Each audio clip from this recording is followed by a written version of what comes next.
Hello, hello! Bienvenue sur le podcast Les choses de la vie. Les choses simples sont belles, alors profitons de chaque instant précieux que nous offre la vie. Un proverbe africain dit « Le but de notre voyage, de notre quête, est de réussir à percer les choses de la vie. » Alors si tu es ici, c'est pour avoir des tips pour profiter pleinement de chaque instant. J'espère que mon contenu te plaira et je te dis à très vite. Aujourd'hui, on va parler de la mémoire et de l'oubli. Des souvenirs, en fait. Dans l'actualité, on nous parle de Bruce Willis qui a une démence frontotemporelle. C'est une maladie qui est assez similaire à Alzheimer, mais je dirais, ça empire. C'est complètement différent parce que la personne, elle est consciente de son état. Alors qu'une personne qui a Alzheimer, elle va être impactée sur ses souvenirs, sur sa mémoire, mais elle va pas se rendre compte de son état dans lequel elle est. Et finalement, c'est une double peine, parce qu'à la fois on oublie des personnes qui nous sont chères, et d'un autre côté, on est conscient de la dégradation de son état physique et de tous ces souvenirs qui s'étiolent. On va dire les souvenirs plutôt récents, parce que les vieux souvenirs, ceux qui sont ancrés dans l'enfance, ceux-là, il y en a qui persistent. Et j'ai envie de parler de ça parce que c'est vrai que c'est quelque chose qui, moi, me touche profondément par rapport aux souvenirs, par rapport aux moments passés. Il y a ce côté, un peu hypermnésique qui fait que, personnellement, je n'oublie rien. Je n'oublie aucun moment qui est passé parce que c'est gravé dans ma mémoire. Chaque moment passé, chaque image, elle est gravée dans ma mémoire. D'une telle précision, d'un tel détail, je peux me souvenir de la température qu'il faisait, de la lumière, comment elle se reflétait, comment elle était posée sur un objet, sur un mur, sur un végétal, les personnes avec qui j'étais, leur voix, les mots qui ont été prononcés, les anniversaires de personnes que je ne côtoie plus jamais. Je peux décrire des détails de chaussures, de robes, de coiffures, de personnes que j'ai pu côtoyer, des rires, des blagues, des jeux, du temps qu'ils faisaient. Et c'est vrai que ça, c'est quelque chose qui peut, pour certains qui sont comme moi, être douloureux de penser à l'avenir, de penser au fait qu'un jour peut-être, et ce serait terrible, d'être atteinte d'une maladie neurologique qui touche aux souvenirs et qui fait qu'un jour j'oublierai tout petit à petit. Et ça fait mal de se dire que ça peut arriver. Mais il n'empêche que c'est aussi pour ça que l'importance de vivre et de profiter de chaque instant pleinement, elle est cruciale. C'est parce qu'on se rend compte de l'importance et de la chance de pouvoir vivre pleinement chaque instant que du coup on peut profiter sans se hâter et de savourer, de chaque bonheur qui peut arriver et aussi de chaque malheur aussi, parce que ce sont les échecs qui forgent l'expérience et qui permettent de ne pas reproduire certaines choses et de pouvoir avancer. C'est ce qui permet aussi de ne pas avoir de regrets finalement. Et j'en parlais avec une amie, Lindita, si tu passes par là, si tu écoutes nos podcasts, on en avait parlé la dernière fois au téléphone, que parfois avec l'âge, les souvenirs ils nous font défaut. On se crée parfois des faux souvenirs et ça peut être la crainte en fait. Et ce qu'il faut, c'est finalement faire du journaling. Je sais pas si vous connaissez. Je vous en parle souvent, le fait d'avoir un carnet toujours à portée de main. Le journaling, c'est mieux qu'un journal intime. C'est vraiment de coucher sur le papier tout ce qui vous passe par la tête, toutes les idées, vos espoirs, vos rêves, vos déceptions, les moments que vous avez passés. Et vous écrivez tout.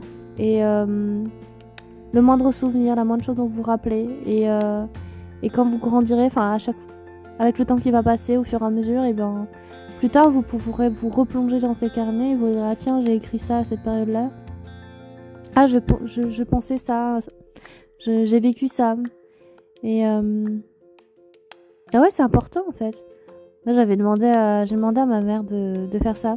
Elle est pas très douée à l'écrit, mais elle a fait l'effort de prendre un carnet et de commencer à écrire des souvenirs. Je lui disais, mais c'est trop important. Franchement, moi, j'aimerais trop, parce que le temps passe vite et qu'on n'a pas forcément l'occasion de tout se raconter. J'aimerais trop que tu couches sur le papier des souvenirs. Des souvenirs qu'on a eu ensemble, des souvenirs que tu as eu avec papa, des souvenirs que tu as eu avec ta famille, avec tes amis. Et comme ça, moi, un jour, si t'es plus là, bah, je pourrais lire et je pourrais me souvenir et puis sourire et peut-être pleurer aussi. Et ça, je regrette peut-être de l'avoir pas fait avec mon père. Enfin, je veux dire à l'écrit. J'ai pas de regret sur le fait que je lui ai demandé, je lui demandais à la fois de me raconter des histoires le soir, mais aussi de me raconter plein d'anecdotes quand j'étais petite. Et c'était le moment que j'aimais le plus. On passait 10-15 minutes à ce qu'il me raconte des souvenirs. Il me racontait pendant la guerre comment il cachait le vin, les œufs, les pâtes parce qu'il faisait du troc dans le train et qu'un jour ils avaient failli se faire arrêter par un Allemand, mais qu'il y avait les gouttes de vin qui coulaient sur le siège, mais il s'était mis devant et l'Allemand il s'en est allé et ils ont eu chaud parce que sinon il se serait fait prendre. Et en fait c'était voilà plein de souvenirs comme ça avec sa famille, avec le fait que pendant l'été il faisait des jobs d'été, il ramassait les haricots pour avoir quelques centimes pour pouvoir acheter ce qu'il voulait. C'était dur à l'époque et voilà, c'était d'avoir plein de souvenirs comme ça. Et c'est dommage qu'il n'ait pas pris le temps et eu le temps d'écrire ces souvenirs-là. J'aurais bien aimé pouvoir les relire à la place, mais je l'ai fait un peu tardivement. J'avais enregistré, j'avais fait des audios en fait. Je lui demandais de me raconter des histoires et moi j'enregistrais. Mais c'est vrai que c'était une période où il était déjà un peu malade et il oubliait, il se souvenait pas de tout et ça le frustrait et du coup j'ai pas des audios qui sont de très bonne qualité et c'est dommage, mais au moins j'ai sa voix, j'ai ses rires et finalement c'est déjà pas mal. Et moi je vous invite en fait à faire ce travail-là, à essayer de vous souvenir de certains moments et à les écrire et peut-être qu'à un moment donné vous pourrez les relire et vous dire ah tiens c'est étonnant. Ça, je l'avais fait aussi et je peux vous conseiller de le faire. Sinon, si vous voulez pas tenir un journal de manière quotidienne, même ponctuelle, c'est moi, j'ai une sorte de tirelire van, en fait, où dedans, je glisse des petits papiers. Je l'avais fait, je crois que c'était pour mes 21 ans. Oui, c'était pour mes 21 ans à l'époque. Et en fait, j'écrivais des petits mots, je demandais à des gens aussi d'écrire des mots, et puis je les pliais, je les mettais dans cette tirelire, et d'ouvrir le mot 5 ans après, 10 ans après. Et c'est vrai qu'il y a 5 ans après, j'avais ouvert la tirelire, j'avais relu les mots, et je me suis dit, ah oui, je m'en souviens très bien de ce qu'avait écrit mon amie. Et de voir comment les choses ont évolué, et je trouve que c'est un peu, voilà, c'est assez amusant d'ouvrir la boîte 5 ans après, 10 ans après. Ça fait plaisir en fait.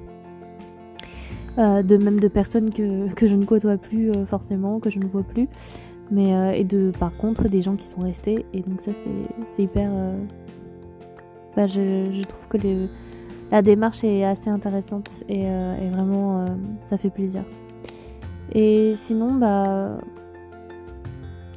oui, si vous voulez aussi progresser dans une langue, c'est dire ce que je fais aussi, vous pouvez avoir un autre carnet dans lequel vous écrivez les souvenirs, mais dans ce cas-là, vous les écrivez dans la langue dans laquelle vous voulez progresser. Personnellement, je les écris en anglais et en italien pour progresser. Mais vous pouvez le faire en allemand, vous pouvez le faire en espagnol comme vous le souhaitez. Et pour en revenir du coup aux souvenirs, c'est vrai que quand la mémoire, en fait, elle est tellement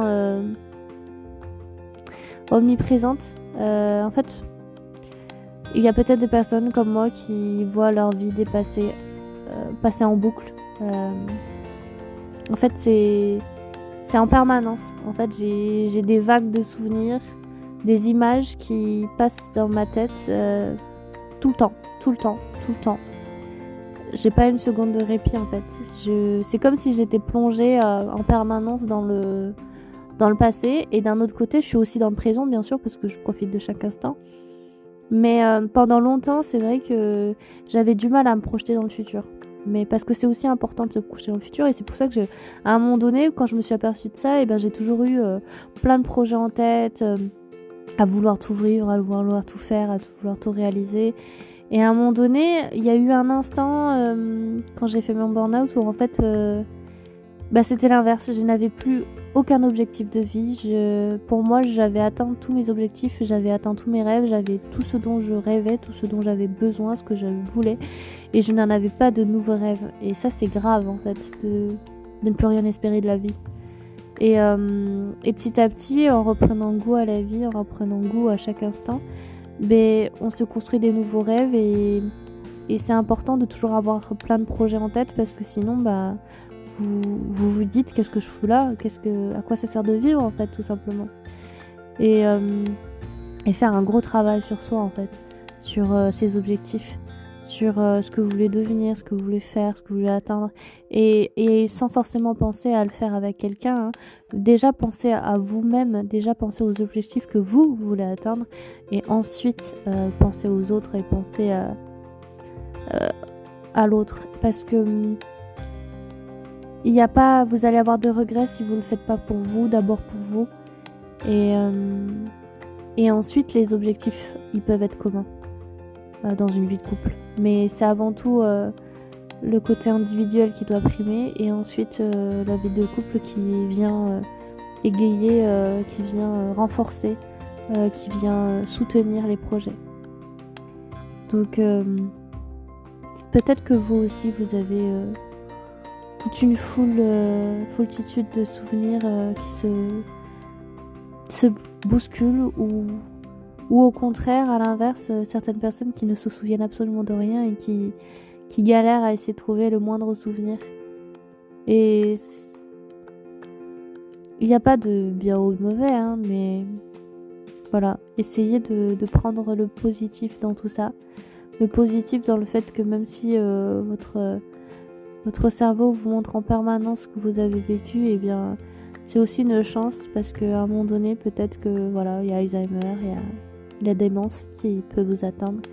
Et là, c'est tout à fait autre chose. C'est l'enfer sur Terre. C'est le ciel qui tombe sur la tête, et c'est quelque chose avec lequel on doit apprendre à vivre et apprendre à surmonter les épreuves. Mais voilà. Tout ce que je peux vous conseiller du coup pour aujourd'hui, c'est écrivez. Écrivez vos souvenirs, écrivez vos moments, écrivez vos journées, écrivez vos rêves et vos doutes, écrivez, voilà. Ne cessez pas d'écrire en fait. Et si vous n'êtes pas doué à l'écrit, dans ce cas-là, faites-le. Enregistrez-vous, faites-vous des vidéos. Parce que ces moments-là, le jour où vous en aurez besoin de les réécouter ou de les relire, et c'est quelque chose de vraiment très précieux. Et vous vous direz, ah, j'ai bien fait de faire ça. Prenez soin de vous.